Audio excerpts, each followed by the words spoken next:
Hare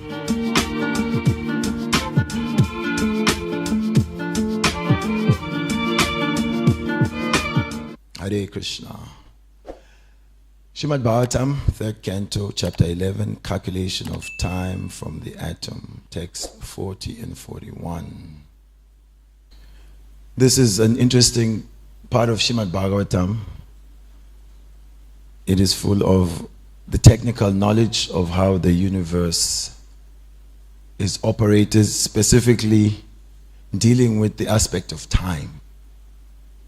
How time is ultimately controlling everything, and that it can be experienced or calculated from the tiniest manifestation, the atom, and all the way to the broadest perspective where the lifetime of Brahma is being factored in.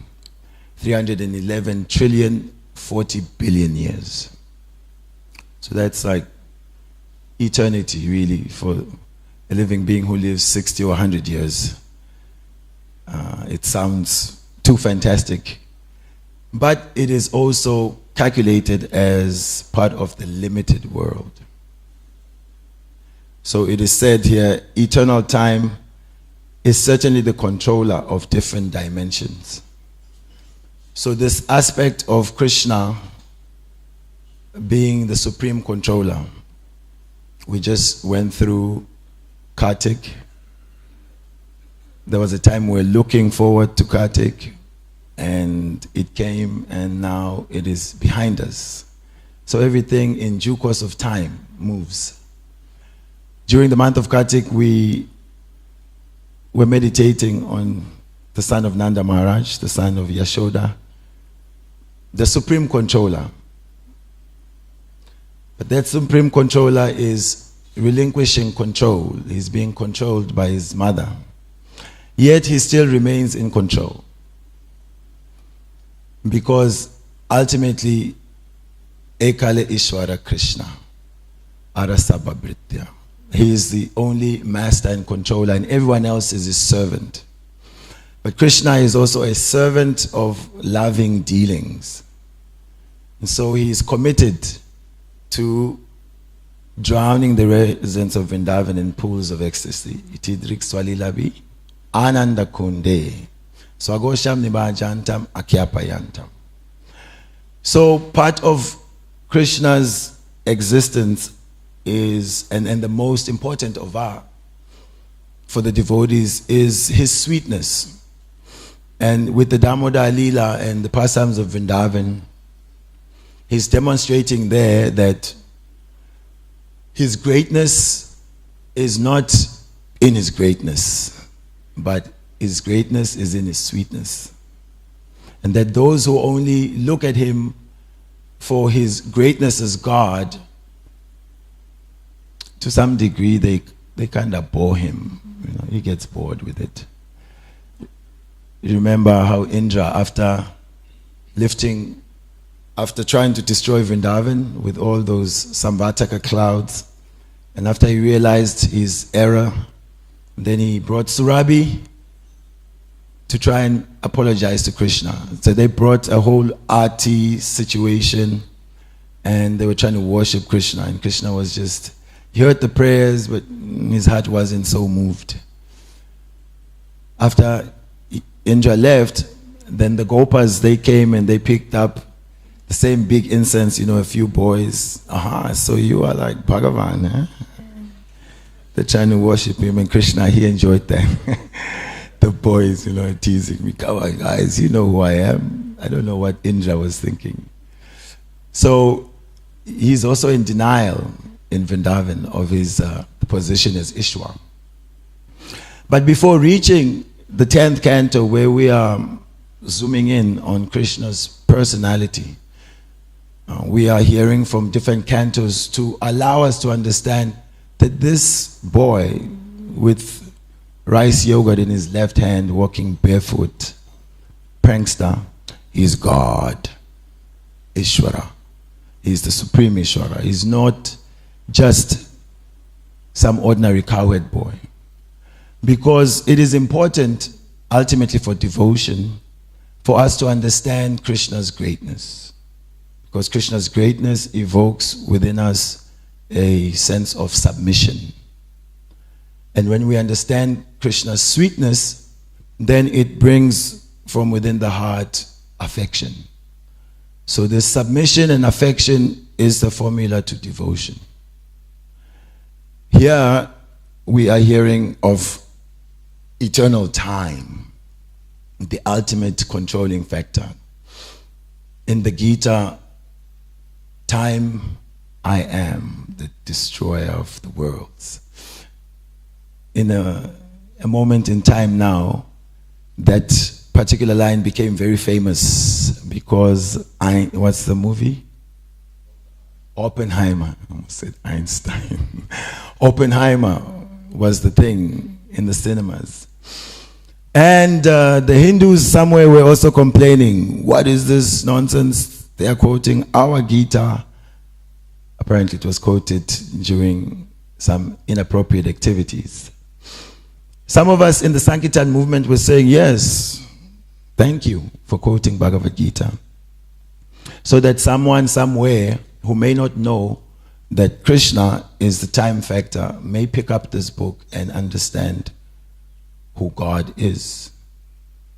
So there Krishna has been asked by Arjuna. Arjuna wants to see the universal form. Arjuna has his own agenda, as Prabhupada says. He wants to make sure that in the future, should some upstart come and say that I am God, I am Bhagavan, then he can be asked by the sincere, okay, Mr. Bhagavan, please also show us your universal form. Arjuna knows that that will not be possible. And in that way, securing the identity of Krishna as the Supreme Person. Krishna, however, shows that universal form and he gives something extra. He shows himself also as the time factor, that I've come to destroy everyone. And that time factor is very ghastly. Many faces, blazing fires. And what's happening? Kauravas and all the other allied kings are rushing into the mouths of this universal feature of the Lord. They're being crushed by his teeth. So sweetness and now devastation.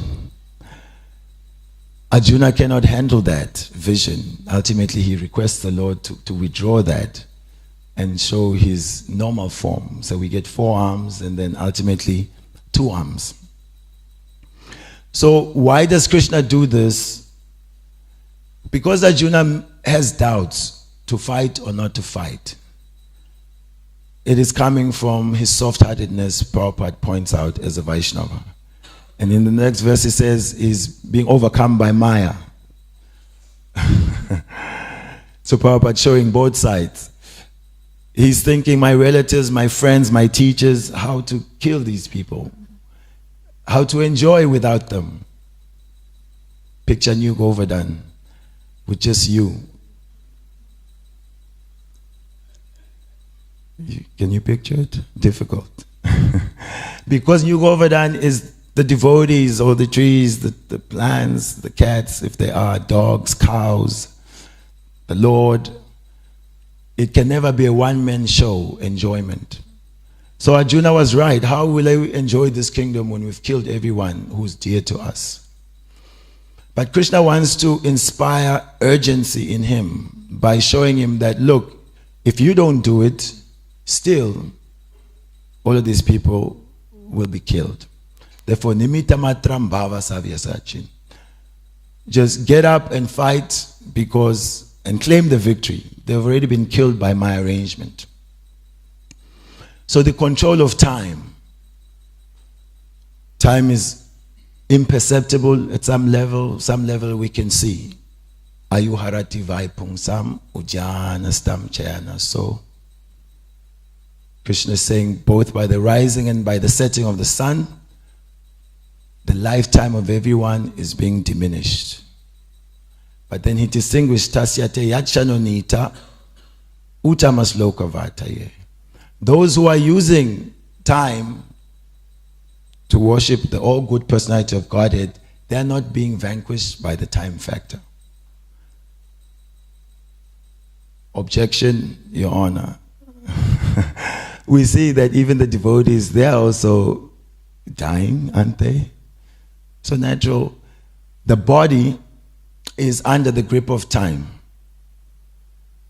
At some point, everyone is doing buchu buchu mumu, so cute, so sweet. Later on, that same smooth skin is wrinkled.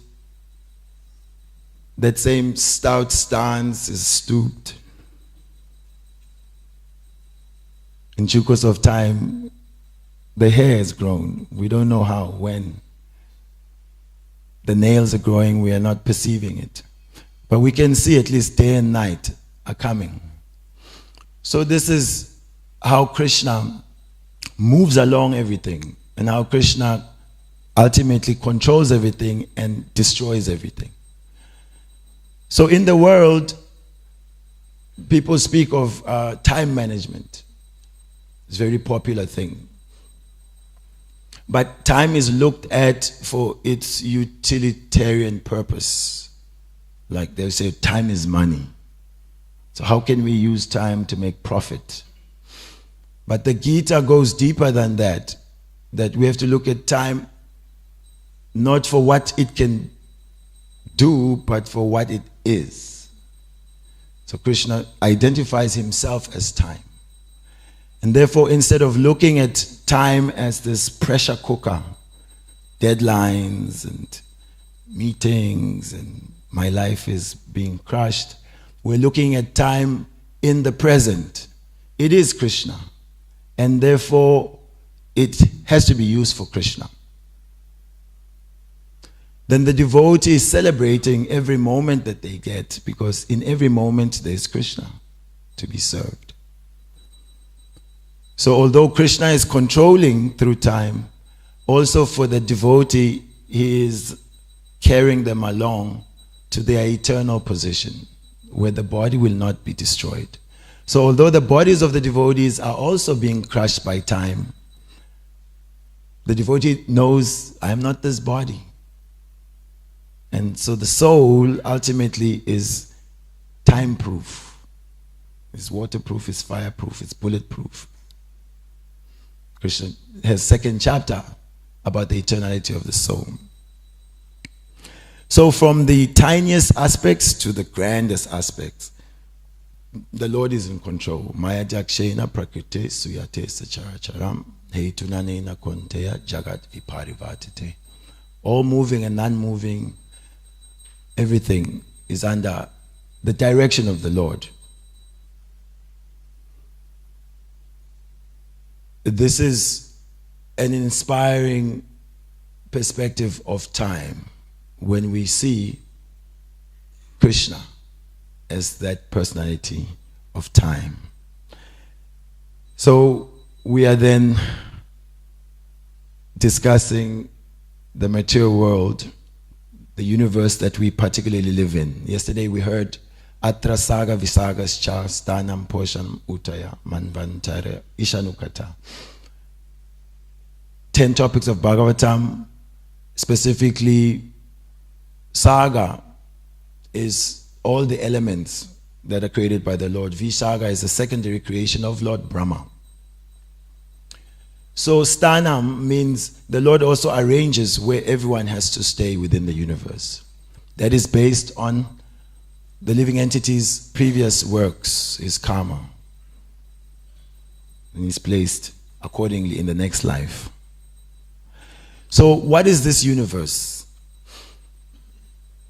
It's practically impossible for any of us to really say what it is using our own limited senses.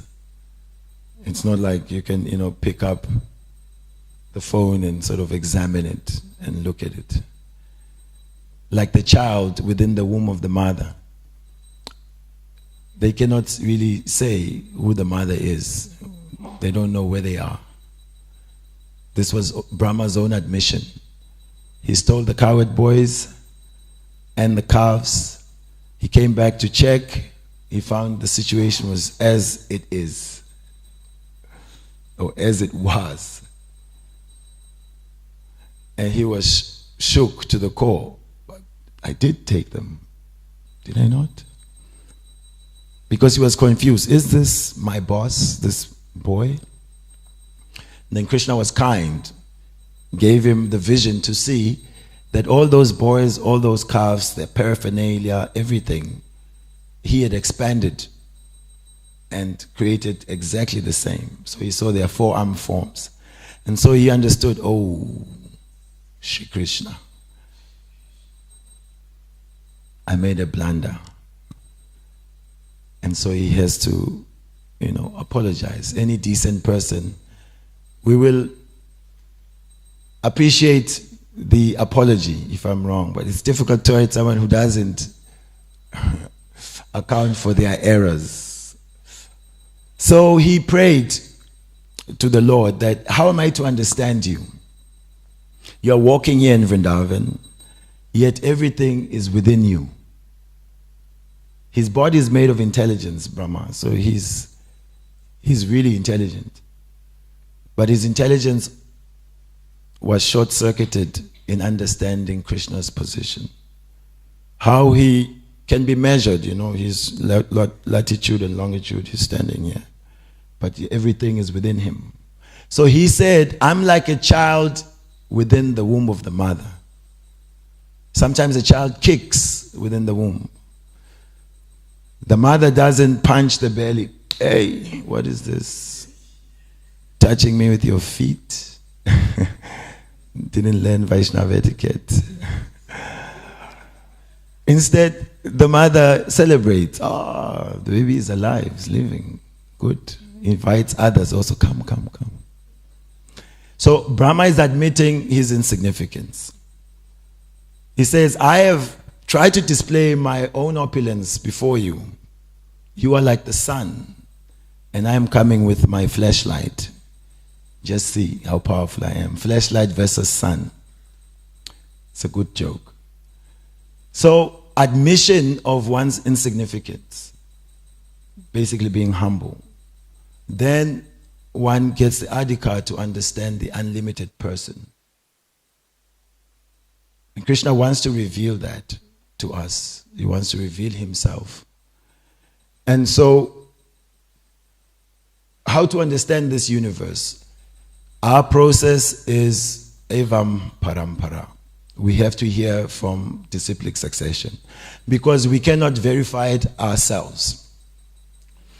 So sometimes this is where, people decide to exit, Hare Krishnas just give you straight up answer. 50 koti, this is the diameter of the universe. I didn't go to some fancy university. I don't own some huge telescopes or whatever. I just open our book and we say 4 billion miles. People think, how? How do you just claim that? It is received knowledge. How does the finite understand the infinite? It's impossible. So it means, by finite means, we cannot understand the infinite. But when the infinite wants to reveal himself to the finite, then everything is revealed. So, Teine Brahma Rida Adikava Ye Muyanti Yatsureha. In the beginning, also Brahma, Mr. Forehead Brahma, intelligent as he is, he was also in ignorance. Who am I? Where am I? But then the Lord within his heart inspired in him the process to understand who he was, which was tapasya. So that tapasya is to kind of chip away at our chutzpah. I am powerful, I am intelligent, I can know. No. You're not. You're small time. So Brahma performed tapasya, then the Lord revealed. And what he understood, I am a gopi. I'm a young girl in Vrindavan. I'm a maidservant of Govinda. And he understood who Govinda was, and so he reveals to us in Brahma Samhita, the Lord. So also what this universe is, we hear from the Srimad Bhagavatam, revealed knowledge. So it's one of those take it or leave it. If you think it's not 4 billion miles, okay. If you think it's 4 billion miles, good. Because you're following the authority. You can repeat that to someone else. But now, the technical information, sometimes there's a disconnect to most of us because we want, like practical stuff. What can we do with this information?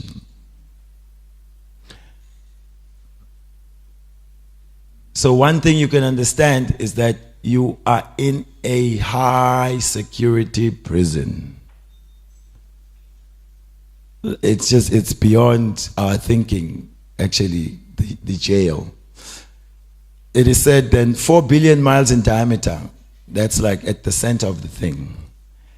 And then the coverings, each layer, Bhumi, Apo, Nalo, Vayo, Kam, earth, water, fire, air, ether.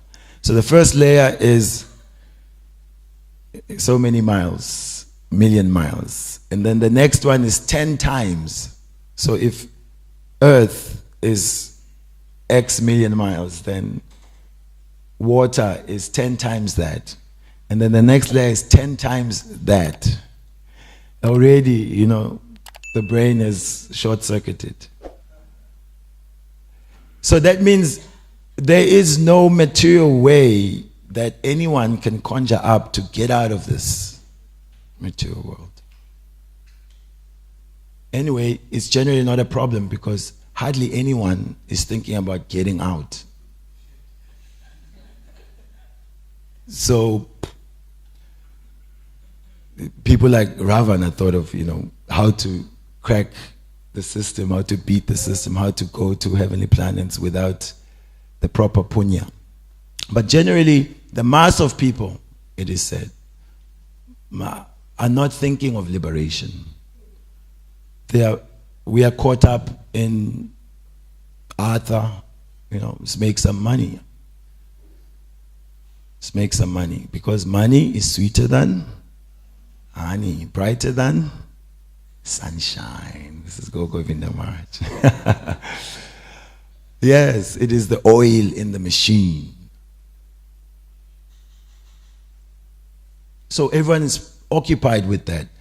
Why money is so important? Because money is like the key that opens any door.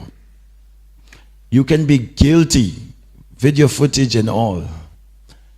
But if you can put money in the right hands, right pockets, you can buy justice.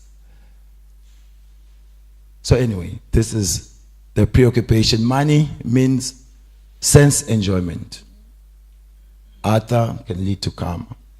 But when the individuals are frustrated, they may then think dharma.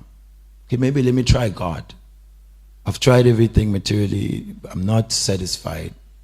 My eyes are still red. So let me get money. Let me take it to God. Maybe I ask Him for favors. And then when you come to Dharma, you understand we're in the wrong place. We don't belong to this material world. We belong in the spiritual sky. And how to get out, we require the help of those who are liberated. Prabhupada would say, we are tied, hands and feet. If you are tied up like that, how can you free yourself? You need someone who's not tied up. So the material substance by its nature, guna, gunamai. Guna also means ropes. So this Rajagun, Tamagun, Sattvagun, these are ropes. And they are very strong ropes. And they are binding the living being through his misidentification with this body, ahankara. By this ahankara, one thinks He or she is that which they are not. So basically mad. This is a madhouse. Sometimes people get offended. Why are you calling us? If you start the class like that, I'm happy to speak to all you mad people. You'll probably never be allowed again to speak.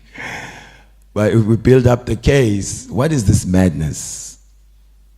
I think I'm this bag. Yasyatma buddhi kunape tritatu ke. Swadi kaladrishu boma ijati. Krishna says. One who thinks this body, this made of three dhatu, bile, mucus, and yeah. If I think this is me, so he says this type of thinking leads to one thinking the products of this body, kalatra, the shoe, kala, wife, children, home, paraphernalia, these are mine. This, he says, Chaneshu Abhigyesu Saeva Gokara. This type of deed, this type of thinking is the thinking of Gokara. That person is no better than a cow or an ass. That is Krishna. Sometimes love is tough as nails. Sometimes life is provoking. Call you a rascal, you're a rascal. So we have to challenge why Krishna is calling us cows and asses. Oh, because we think we're this bag, this body. Therefore, one will try to rise above this misidentification. It is a challenge to honor our actual identity. And the scripture means the Lord gives us the truth of our real situation. We're in this universe, it is airtight, you cannot get out. But if you become connected to the Supreme Warden, they can open the gate anytime and let us free. So the testimony of this universe, Chaitanya Charitamrita, discusses that once Brahma, our Brahma, Chaturmukha Brahma, went to Dwarka to visit Krishna. When he got there, the servant of Krishna asked him, so, okay, you want to see Krishna? Let me go ask him. Krishna said, you ask him, which Brahma is he? So Brahma was bewildered a little bit. Who else? Anyway, he told him, four-faced Brahma. He went and told Krishna, okay, it is four-faced Brahma. Krishna said, okay, let him in. He inquired about the health, the universe. And Brahma said, well, before I tell you why I came here, you please let me know, why did you ask your servant to ask which Brahma? Are they like any other Brahmas? And Krishna said,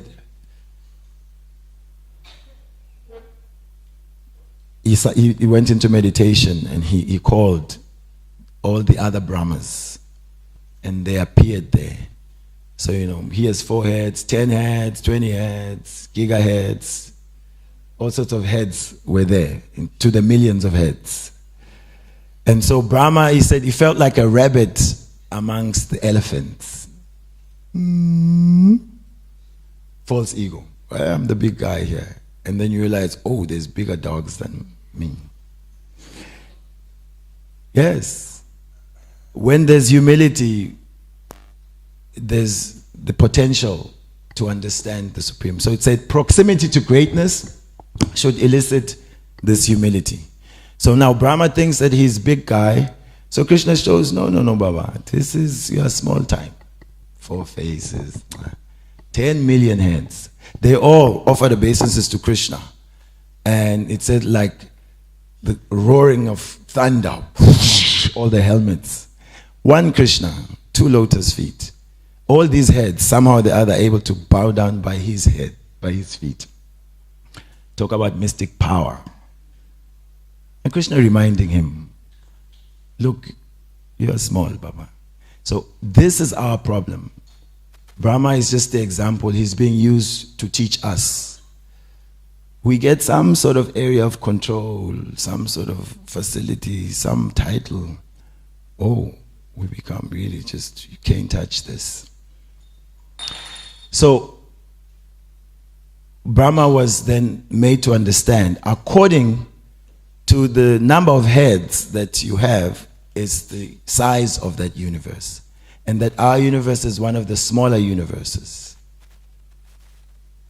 So, that is also revealed in that pastime, corroborating what we are hearing here, that the diameter is 4 billion miles. And that the stuff that makes the whole universe, Krishna makes it simple in that verse of Bhumi Apo Valunayukam. Whether it's called microphone or mobile or cup or house, it's just a combination of these elements. So it's just to keep us busy, that this is that, this is this, but ultimately it's just my things, my stuff, earth, water, fire, air, ether. So in this way, the devotee is meant to understand this material world as a station, not the destination. We have another place to be. And so at the station, we don't decorate the station and deck it up with pictures and sofas. We know the train is coming. And we understand all the paraphernalia within this universe is boga. What do you do with boga? Ring the bell and offer it to Krishna. Then it becomes prasadam. So for the devotee, this world is not, oh, this place, horrible, run. This is plenty opportunity to serve Krishna. Offer what belongs to Krishna. Then we are not bound by material energy. But then she becomes like a water in the hoof print of a calf. Generally, it's an ocean that you cannot swim across. But when one sees it in its true identity, paraphernalia for service to Krishna, then to cross over it becomes quite easy. So we tried not to really go into any technicalities because there are none to really give. We'll wait on the Bhagavatam to give that. We just try to look at any lessons from the Gita in here that we could pick up. So time I am, and time has run out of this class, for this class. Anyone with a quick comment, some chastisement? Hare Krishna. You're stating our insignificance, even inability. So it sounds like we need to develop like low self-esteem. How does a devotee manifest confidence in a pure way? We are confident in Krishna being the instrument player, and we are the instrument. So if you tune the guitar properly, you tune the mridanga properly, and you give it to like one of these virtuosos, and sometimes people play mridanga and you think, have I ever played this drum before? Because they are able to play it, it just sounds so amazing. So when we take the process of purification, we are becoming suitable instruments for Krishna. And if we belong to Krishna and we're for Krishna's pleasure, then he cannot be trumped by anything. And so our confidence is that we're in the right team, we are in the right hands, and by Krishna's will and desire, he can manifest anything through anyone. And so that's our confidence. We are serving Srila Prabhupada, this glorious parampara. So we are plugged into a serious current of mercy. And in that way, we walk the world like the dog who has a master. And we bark, like at schoolies. Hare Krishna! Whole 8 days. Why this silly song? This is not silly song. So that's the confidence of the devotee. Bhakti Swami said, blessed by the best. So Otherwise, the devotee in his own separate ability, he feels, what can I do? Therefore, he's humble. It's an interesting dynamic, yeah. Thank you, Prabhu. Yes, one more minute.